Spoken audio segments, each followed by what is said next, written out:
A gente sabe que muitas crianças têm dificuldade para dormir, né? Mas e se o problema não for só um pesadelo ou, sei lá, um pouco de teimosia? Hoje, vamos mergulhar numa condição que é bem intrigante e que muita gente acaba deixando passar: a síndrome das pernas inquietas em crianças. Essa pergunta ecoa na cabeça de tantos pais, mães e cuidadores. Aquela agitação à noite, o choro, a frustração, a gente fica tentando entender.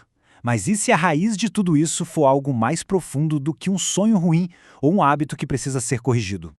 Esses comportamentos aqui soam familiares? A irritação durante o dia, as noites picadas, a criança que não para de chutar os lençóis, isso tudo acaba impactando a escola, a rotina de toda a família. Muitas vezes, a gente pensa que é só uma fase, um problema de comportamento, mas pode ser o sinal de um desconforto físico de verdade que a criança simplesmente não sabe como explicar. Para a gente entender o que está acontecendo de verdade, a gente precisa ir além do que os olhos veem. A gente tem que tentar sentir o que a criança está sentindo. Essa frase é uma descrição real dita por uma criança. Tenta imaginar essa sensação. Não é uma dor, não é uma cãibra daquelas que a gente conhece. É uma agonia estranha, uma coisa que parece que rasteja por dentro da pele e que torna o descanso impossível. Uma sensação que praticamente obriga a pessoa a se mover. E aqui está o grande desafio.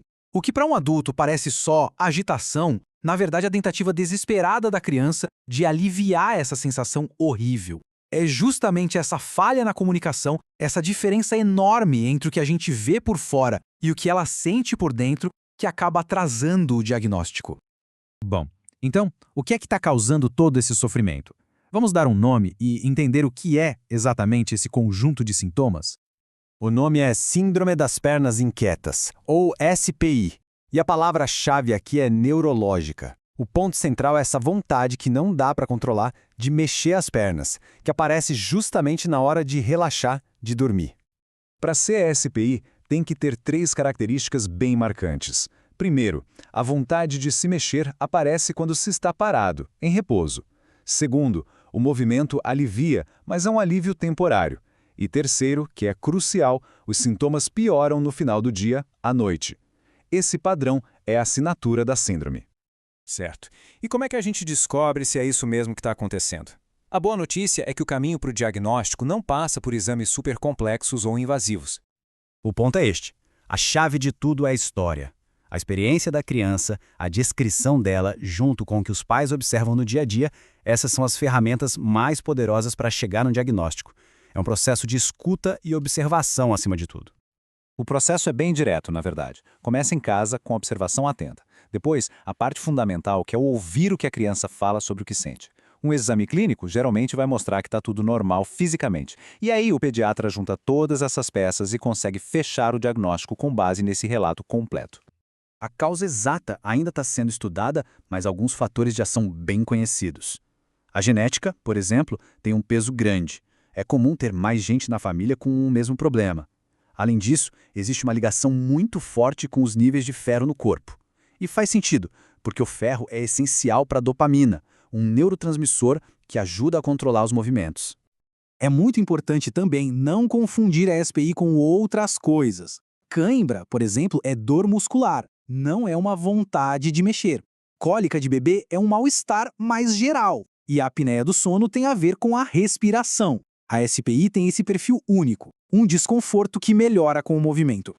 Agora vamos para a parte mais importante. O que a gente pode fazer a respeito? Sim, existem estratégias bem eficazes para controlar os sintomas e, finalmente, trazer a paz de volta para as noites. A base de tudo começa com bons hábitos, o que a gente chama de higiene do sono. Sabe, ter uma rotina, com hora certa para dormir e acordar, fazer exercícios durante o dia, mas não muito perto da noite, e criar um ambiente calmo antes de ir para a cama, longe de telas e agitação, isso já pode fazer uma diferença enorme. Agora, se só mudança de hábitos não resolver, existem tratamentos médicos. Muitas vezes o primeiro passo é a suplementação de ferro. Em outros casos, podem ser usados medicamentos que regulam a dopamina no cérebro. Mas olha, isso é muito importante. Qualquer tratamento, qualquer remédio, precisa ser feito com supervisão médica rigorosa e ajuste de dose. No fim das contas, o tratamento não é só para fazer a criança parar de mexer as pernas. O objetivo é muito, muito maior. E o impacto é na família inteira. A grande mensagem aqui é de esperança. Mesmo que o diagnóstico às vezes demore para chegar, identificar e tratar a SPY o quanto antes cria um efeito cascata positivo. Transforma não só o sono da criança, mas a tranquilidade da casa toda. Esse gráfico aqui resume o grande prêmio. O tratamento leva a um sono de mais qualidade, que por sua vez leva a um humor mais estável e, claro, a um desempenho melhor na escola. É sobre devolver para a criança a capacidade de descansar de verdade e de se desenvolver plenamente.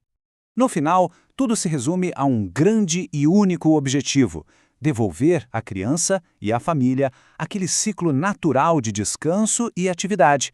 Uma noite de sono em paz e um dia cheio de energia. É isso que se busca. E a gente termina com essa reflexão. Será que, às vezes, as respostas para os problemas que parecem tão complexos não estão em exames caros ou tecnologias, mas sim na nossa capacidade de parar e ouvir com atenção o que uma criança está tentando nos dizer?